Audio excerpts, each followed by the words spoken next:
मेरे प्यारे दोस्तों, आपके चैनल वोकैब्स बाय गौतम ऋषि में आपका स्वागत है। आज मैं टॉप 10 द हिंदू न्यूज़पेपर का वोकैब्स आपको पढ़ाने जा रहा हूं, जिसे आप ध्यान से सुनिएगा और समझिएगा और अपने नोट कॉपी में नोट कीजिएगा। तो चलते हैं। पहला है एग्रीगियास। मैंने पिछले लेक्चर में आपको बता दिया था कि जिस वर्ड के अंत में ओ यूएस लग जाता है ना, वह क्या होता है? एक एडजेक्टिव होता है। ओके, इसका मतलब होता है आउटस्टैंडिंगली बैड, शॉकिंग।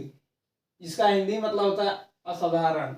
जैसे आपने बहुत सारा घटनाओं का देखा होगा, तो आपको प्रतीत होता होगा कि यह तो घटना तो बिल्कुल ही विपरीत है। जैसे आप अचानक रोड पर जा रहे हैं, आपको धक्का लग गया, तो क्या वो घटना कैसा हो गया?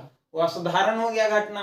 और भी बहुत सारे घटनाओं को देख सकते हैं। जैसे बरमुंडा जो ट्रायंगल है, वहां पर भी कोई भी नाव जाता है तो क्या होता है? उसका जो ग्रेविटी होता है वो क्या होता है? वो खींच लेता है। तो वही क्या हो गया? एग्रीगियस घटना हो गया, एक्सीडेंट हो गया। ओके, इवेंट हो गया। उसी को क्या कहते हैं? एग्रीगियस कहा जाता है। ओके, तो हम आगे चलते हैं। क्या कहता है? कॉन्केटेड।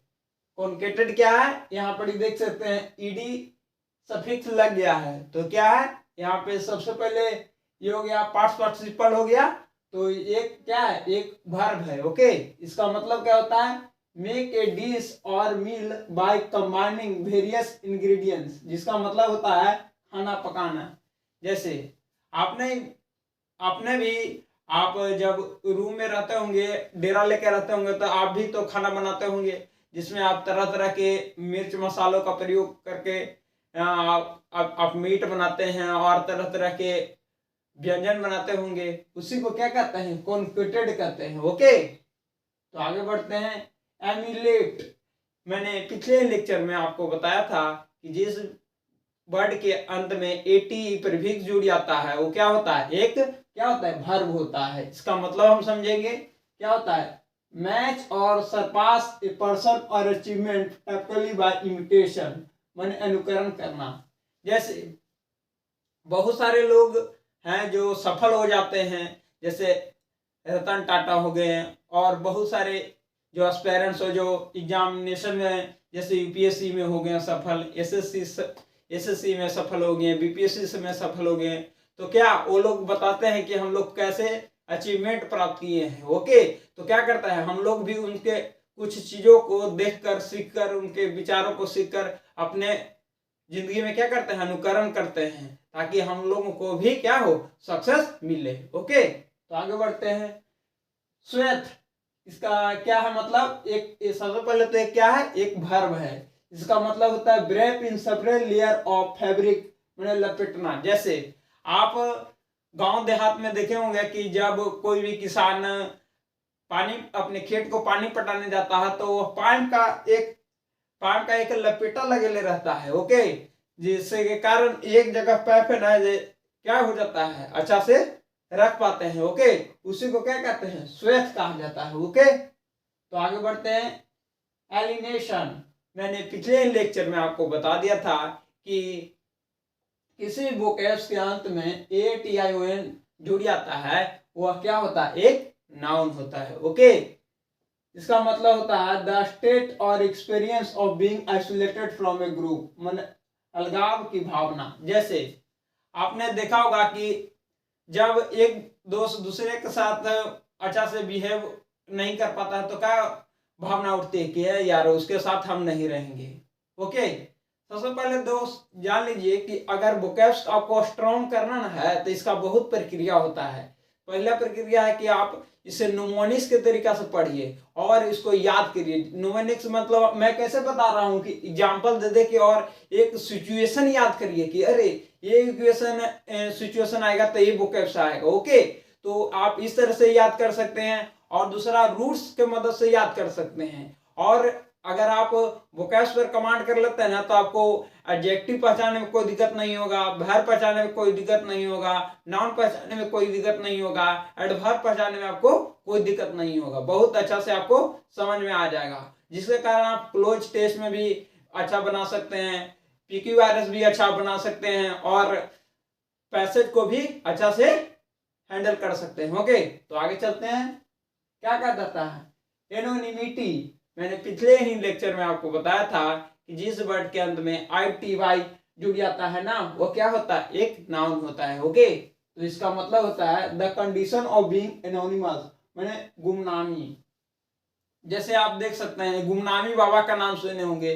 जैसे सुभाष, कोई कहता है कि सुभाष चंद्र बोस की क्या हो गई थी, जहाज डूबने से मृत्यु हो गई थी, लेकिन कुछ चैनल दिखाता है कि गुमनामी बाबा कोई टाइप के सुभाष चंद्र बोस वो कुछ समय के लिए भी भारत में रहे थे। ओके, तो वही क्या है, एनोनिमिटी कहा जाता है। तो आगे बढ़ते हैं। ब्लैटेंट, मैंने पिछले ही लेक्चर में आपको बताया था कि जिस भी वर्ड के अंत में ANT जुड़ जाता है ना, वो क्या होता है, एक एडजेक्टिव होता है। ओके, इसका मतलब होता है of bad behaviour done openly and unashamedly, माने शोर मचाने वाला। जैसे आप देख सकते हैं कि टोला मोहल्ला में और कहीं भी देश में गलत चीजें होती हैं तो क्या होता है, शोर मच जाता है। पूरा मीडिया अखबार वाले कहाँ वहां घटना को प्रसारित करने के लिए, अपने चैनल में दिखाने के लिए क्या कर देते हैं, वहां पे जाने लगते हैं। और सारे वातावरण के लोग होते हैं ना, जो क्या होता है, सब लोग उसे सुनकर अचंभित हो जाते हैं। ओके, तो आगे बढ़ते हैं। एडहेरेंट, मैंने पिछले लेक्चर में बताया था कि कुछ भी वर्ड के अंत में ENT जुड़ जाता है ना, वो क्या होता है, एक नाउन होता है। ओके, इसका मतलब होता है someone who support a particular party person ideas NY. जैसे आप देख सकते हैं पूरे विश्व का सबसे बड़ा पार्टी कौन है, BJP हो गया है, जिसका आप देख सकते हैं जिसका आइडियोलॉजी होता है संस्कृति को लेके चलता है और स्पिरिचुअलिटी को थोड़ा भी लेके चलता है। ओके, और एक भारत का जो संस्कृति कल्चर है ना, वो सिस्टम है, वो आइडियाज पर वो डिपेंडेंट होता है। वही उसी को मानने वाले जो BJP के मेंबर हैं वही क्या हो गए, वो एडहेरेंट हो गए। ओके, तो हम लोग आगे बढ़ते हैं। अगला है समवॉट, जो कि क्या है, एक वर्ब है। ओके, जिसका मतलब होता है undermine the power and the authority of an stabilized system और इंस्टीट्यूशन, मतलब ध्वंस करना। जैसे आपने इतिहास पढ़ा होगा तो आपने बहुत सारे राजा महाराजाओं को देखा होगा कि कैसे उनका जो राज था जो विध्वंस हो गया, किसी दूसरा राजा ने, पावरफुल राजा ने दूसरा ओवरलैप कर लिया। जैसे आप देख सकते हैं अंग्रेज ने किसका किया, पूरे मुगल साम्राज्य का की खात्मा कर दिया। ओके, और मुगल बाबर जिसने पिछले साम्राज्य को खात्मा कर दिया था, वही क्या हो गया, वही हो गया समवॉट हो गया। ओके, देखिए दोस्त, अगर आपको वोकैब्स करना ना है तो कुछ ना कुछ टर्मिनोलॉजी है ना, उसको आपको याद करना ही होगा। ओके, आप 2-3 बार इसको देखते रहिएगा ना, आपको याद होगा। और देखिएगा एग्जामिनेशन में ज्यादातर यही सारे वर्ड्स है ना जो रिपीट आते हैं, जो दुनियादारी में चलते रहता ना, जो वोकैब्स वही पूछता है। वो जानना चाहता है जो सिलेक्शन करने वाला होता है कि बच्चा है ना कि इस वर्ड से रूबरू है कि नहीं है। क्यों, क्योंकि उसको भी बाद में सिलेक्शन लेगा तो इस सारे वर्ड से गुजरना पड़ेगा। यही चलते हुआ आपको क्या है, परीक्षा लेता है। ओके, तो हम लोग आगे बढ़ते हैं।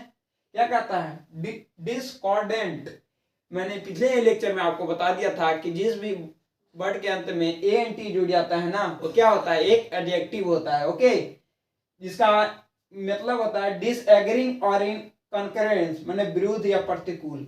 जैसे आप जब एग्जामिनेशन की कोई भी तैयारी करते हैं तो कोई भी विषय आपको हार्ड लगता है तो आप क्या होता है, आपके पास तो प्रतिकूल कंडीशन आ जाता है, लेकिन जो प्रतिकूल कंडीशन में भी आगे बढ़ जाता है ना, वही सक्सेस को प्राप्त करता है। ये चलते आपको भी मैं कहता हूं कि आप प्रतिकूल से प्रतिकूल माने उल्टा कंडीशन में भी आप आगे लगे रहें और अपना काम अच्छा से करते रहें और दृढ़ संकल्प के साथ अपने काम में पूरी तरह से लगे रहें और एक दिन आपको मुकाम अवश्य मिलेगा। ओके, तो ठीक है, इसे आप उतार लीजिएगा और रिवीजन कर लीजिएगा। ओके, धन्यवाद। Please like and subscribe your channel Vocabs by Gautam Rishi.